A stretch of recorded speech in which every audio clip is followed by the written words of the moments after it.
वर्ष मेले को लेकर के होने वाली हमारी जो गतिविधियाँ होती है उसमें पूरा एक प्रस्ताव होता है और पारित होता है, और इस साल भी हो चुका है। उसके बाद भी लगातार जो झूठ बोला जा रहा है, जो अपने आप को तथाकथित सरबराहकार बताते हैं।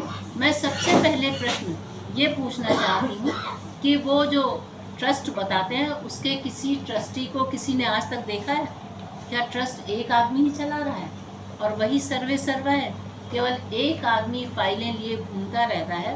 तो मैं ये नहीं समझ पा रही हूँ कि आप सब लोग कैसे ये उसको ट्रस्ट मान रहे हैं। आज तक उसके साथ में किसी अन्य पदाधिकारी को नहीं देखा गया, किसी अन्य पदाधिकारी के साथ सदस्य को भी नहीं देखा गया है। क्या किसी ने देखा है? वो हमें जवाब दे दे। दूसरी बात यह है कि मेरे पास ये महेवा स्टेट की लिखा पढ़ी में है, डीड है, जिसमें उन्होंने स्पष्ट लिखा है कि 1 महीने के लिए जो इसकी आय होगी वो नगर पालिका लेगी, जिसका 25% जो रामलीला कमेटी है उसको दिया जाएगा, और बाकी की आय नगर पालिका उसके द्वारा सांस्कृतिक कार्यक्रम कराएगी। तो हम लोगों को कभी आपत्ति नहीं हुई, और हमेशा हम लोगों का नियम रहा है कि नियम से चलेंगे।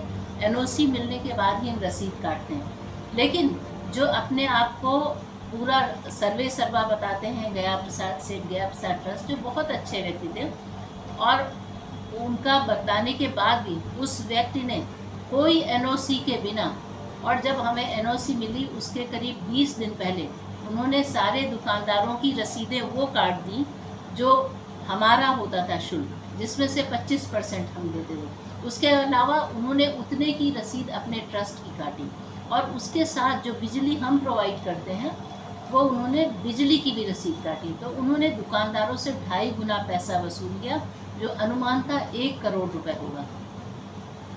एसडीएम साहब जब परंपरागत ढंग से मेला लगवा रहे थे और आप सब लोग उपस्थित थे, तब उन्होंने साफ साफ कहा था कि 16 को अगर मेरे पक्ष में निर्णय नहीं आएगा तो मैं नगर पालिका का पैसा नगर पालिका को वापस कर दूंगा। अब वो वापस नहीं कर रहे हैं और तरह तरह के आरोप लगा रहे हैं। अब आप ये बताइए, सारी रसीदें एसडीएम साहब, सीओ साहब ने खड़े होकर कटवाई, ईओ साहब थे मौके पे, और उसके बाद भी वो बता रहा है कि हम नगर पालिका अध्यक्षा ने पैसे लिए। अब वो पैसे हमने किससे ले लिए?